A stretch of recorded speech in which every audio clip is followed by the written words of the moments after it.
Halo rekan sebaya dimanapun berada, gimana kabar kalian?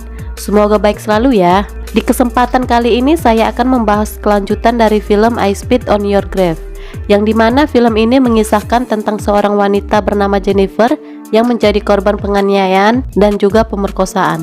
Saat ini dia menjalani hari-harinya dengan penuh trauma dan ketakutan hingga suatu ketika ia berubah menjadi seorang psikopat yang sangat kejam. Kira-kira bagaimana bisa Jennifer menjadi psikopat? Tanpa berlama-lama langsung aja kita ke ceritanya ya. Anything I say No, don't put the weapon down. can and will be Angela, don't! used against me. Film dimulai dengan memperlihatkan Jennifer yang sedang melakukan konsultasi bersama seorang psikiater. Out here all alone. No, no. Terlihat Jennifer ini tidak bisa melupakan kejadian tragis yang pernah dialaminya waktu itu. Hingga psikiater ini menyarankan agar Jennifer mencari teman dan melakukan hal-hal yang baru. Do we have to do this today? Yes. Singkat cerita, Jennifer pun menceritakan kembali masa kelamnya sebelum ia direhabilitasi. Di sini terlihat Jennifer menjalani hari-harinya dengan penuh trauma dan ketakutan. Bahkan namanya sendiri pun diganti menjadi Angela agar tidak ada orang yang mengetahui tentang masa lalunya. What do you fantasize about?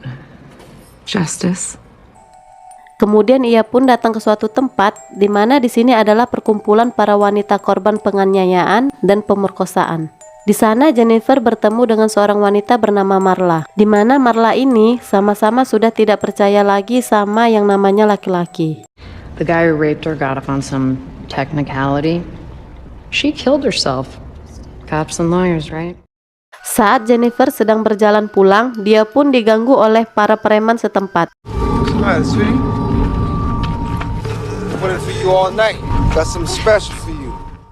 Namun tak lama dari itu Marla pun datang dan membuat para lelaki itu pergi, cuma bermodalkan mulut kotornya saja. Get a job and a nice car, not that piece of shit I see you drive. Hal itu pun membuat hubungan pertemanan di antara mereka semakin dekat, di mana hal itu membuat hari-hari Jennifer yang sebelumnya penuh rasa takut kini menjadi lebih berwarna. Hardly an urban gangster. Well, if it's an act, it scared me. Di hari berikutnya Jennifer pun datang lagi ke komunitas para wanita. Di sana ada seorang wanita muda bernama Casey yang bercerita tentang pengalamannya saat menjadi korban penganiayaan oleh ayah tirinya. Like all twisted around and stuff. Like I deserved it or something.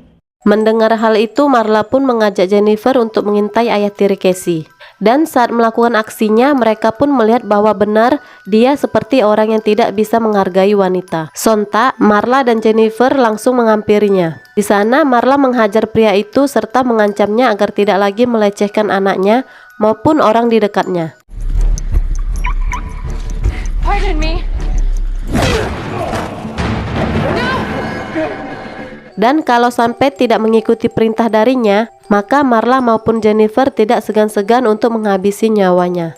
Beberapa hari kemudian saat berkumpul di komunitas itu, Casey pun kembali bercerita bahwa ayah tirinya telah berubah secara drastis. Dia tidak melecehkan dan menganiaya lagi seperti dulu. Jennifer maupun Marla yang mendengar cerita itu lantas merasa sangat senang. Akan tetapi saat Jennifer mengajak Marla merayakan keberhasilan mereka, Marla malah menolaknya. Lantaran saat itu ia ingin menemui mantan kekasihnya karena ada urusan. Tapi Jennifer yang mendengar ungkapan dari Marla menaruh curiga padanya karena gelagat Marla yang aneh dan cenderung menyembunyikan sesuatu. Sampai pada esok harinya, Jennifer yang kembali menghadiri komunitas itu dikejutkan dengan sebuah kabar bahwa Marla telah meninggal dunia akibat dia aniaya oleh mantan kekasihnya. Dan terlihat Jennifer pun sangat terpukul karena merasa sangat kehilangan temannya yang baru beberapa minggu ia kenal. Di saat yang sama, seorang detektif yang bernama Dylan mencoba melontarkan beberapa pertanyaan kepada Jennifer tentang Marla. Karena sebelum kejadian ini, Jennifer adalah orang yang paling dekat dengannya. Alhasil, Jennifer yang kini telah kehilangan sahabatnya itu pun menjadi seorang yang pemarah dan agresif. Ditambah lagi ia mendengar kabar kalau mantan kekasih Marla bebas begitu saja. Lalu dia pun menghampiri detektif Dylan dan mencoba meminta keadilan agar pembunuh Marla bisa ditangkap dan dipenjara. Namun sayangnya detektif Dylan tidak bisa berbuat banyak. He's guilty. What do you want me to say? They didn't fucking prove it. You didn't fucking prove it. I didn't. Sontak Jennifer yang mendengar kenyataan itu pun memutuskan untuk kembali menjadi wanita psikopat yang dulu pernah membantai habis para pelaku pemerkosaannya dengan sadis. Dengan dandanan nyentrik dan mengundang nafsu para pria, Jennifer mencoba memancing mantan kekasih Marla di sebuah bar agar menghampirinya. Dan alhasil rencananya pun berjalan dengan mulus. Lelaki itu terlihat mengikuti Jennifer ke tempat yang sangat sepi. Hingga saat pria itu meminta Jennifer untuk melayaninya, Jennifer pun mulai berakting dengan mencoba menghabisi pria ini. Jennifer tanpa ragu-ragu lagi menggigit kemaluan pria tersebut sampai terputus. Dan tak sampai di situ, Jennifer pun menghabisi pria ini sampai tewas. This is for Marla. Show horse. Setelah kejadian itu, Jennifer tampak puas karena bisa menghabisi orang yang telah membunuh sahabatnya. Akan tetapi secara mengejutkan, Detektif Dylan datang menginterogasi Jennifer yang kelihatannya Detektif Dylan menaruh curiga atas kematian dari mantan kekasih Marla. Namun untungnya, Jennifer bisa mengelak dari tuduhan Detektif Dylan karena tidak adanya bukti yang kuat atas tuduhan tersebut. Tidak berselang lama, Jennifer pun datang ke komunitas para wanita. Di sana ia kembali dibuat geram atas cerita yang dilontarkan oleh Casey. Karena dari ceritanya itu, Casey kembali menerima penganiayaan dari ayah tirinya. Dan di saat yang sama, ada seorang pria bernama Matt yang bilang ke Casey agar ia membunuh ayahnya saja sebelum ayahnya itu membunuhnya. Kenapa si Matt bisa berkata seperti itu? Jadi si Matt ini adalah ayah dari seorang wanita yang juga mengalami korban penganiayaan, yang dimana saat itu putrinya telah lama tewas akibat bunuh diri, lantaran pelaku yang memperkosanya dibebaskan oleh polisi. Singkat cerita, Jennifer pun mencoba untuk memancing ayah tirinya itu dengan berpakaian seperti anak sekolah dan berpura-pura menanyakan alamat. Dan benar saja, pria itu terpancing sampai Jennifer membawanya ke tempat yang sudah dipersiapkannya. Di saat pria itu mulai disiksa oleh Jennifer, sampai-sampai pria itu pun memohon ampun padanya. Dan tidak sampai di situ saja, dengan kejinya Jennifer menusuk lubang kemaluannya menggunakan pipa besi sampai ia tewas.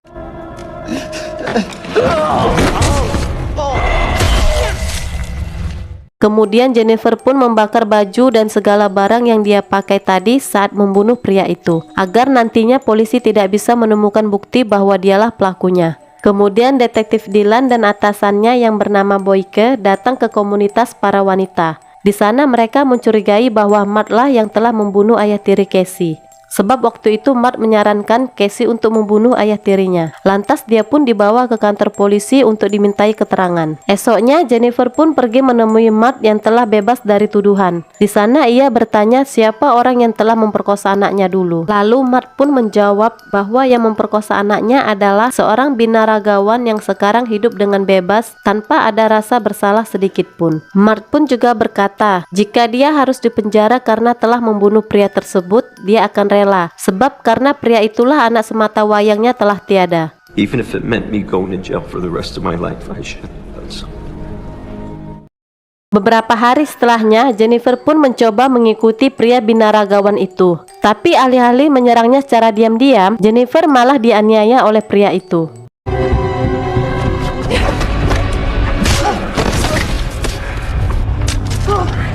Tapi beruntungnya Detektif Dylan yang sejak awal memata-matai Jennifer langsung datang membantu Jennifer. Alhasil pria itu pun ditembak mati karena mencoba melawan petugas.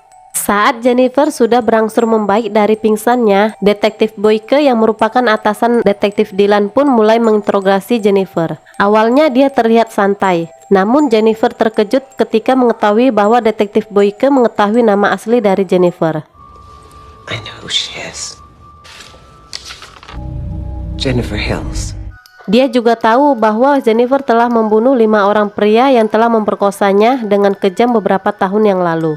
Karena merasa gugup, Jennifer pun meminta izin pergi ke toilet. Tapi entah bagaimana caranya, tiba-tiba si Mark datang dengan tubuh penuh luka dan berkata, dialah pelaku pembunuhan tempo hari. Oleh karena itu, Detektif Boyke pun mengira bahwa si Mark lah pelakunya. Lantas Jennifer yang melihat kenyataan itu pun merasa bersalah kepada Mark. Seketika itu juga Jennifer menjadi lebih agresif dan juga depresi. Dia lalu memakai dress berwarna merah lalu berkeliling mencari pria hidung belang sambil membawa sebilah pisau. Hingga saat ia ingin menyerang pria yang tempo hari menggodanya, si pria ini malah menaruh curiga padanya dan mencoba menyerang Jennifer.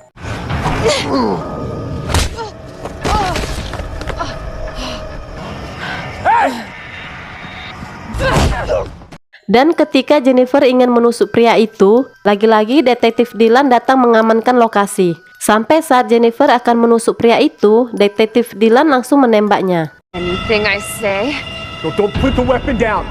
can and will be Angela, don't! used against me. Scene pun berpindah ke awal film, yang memperlihatkan bahwa sebenarnya Jennifer telah dipenjara selama 10 tahun atas pembunuhan pria sebelumnya. Tak hanya menjadi pembunuh handal, Jennifer pun sudah menjadi biang masalah dimanapun ia berada. Ia tak segan-segan menghabisi orang yang mencoba mengganggunya.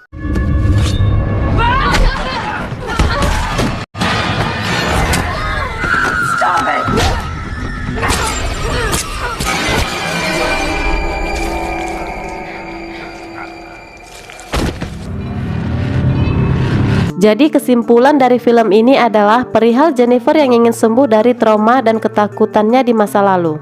Alih-alih bisa sembuh, ketakutan dan rasa traumanya itu malah membuat Jennifer menjadi seorang psikopat kejam yang tidak punya rasa kasihan sedikit pun.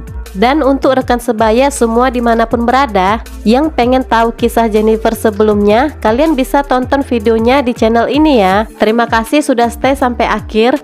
Jangan lupa bagikan konten ini ke sahabat dekat kalian. Dan buat yang belum subscribe, silahkan subscribe aja biar nggak ketinggalan video terbaru dari saya. Oke, sampai jumpa lagi di video seru lainnya ya.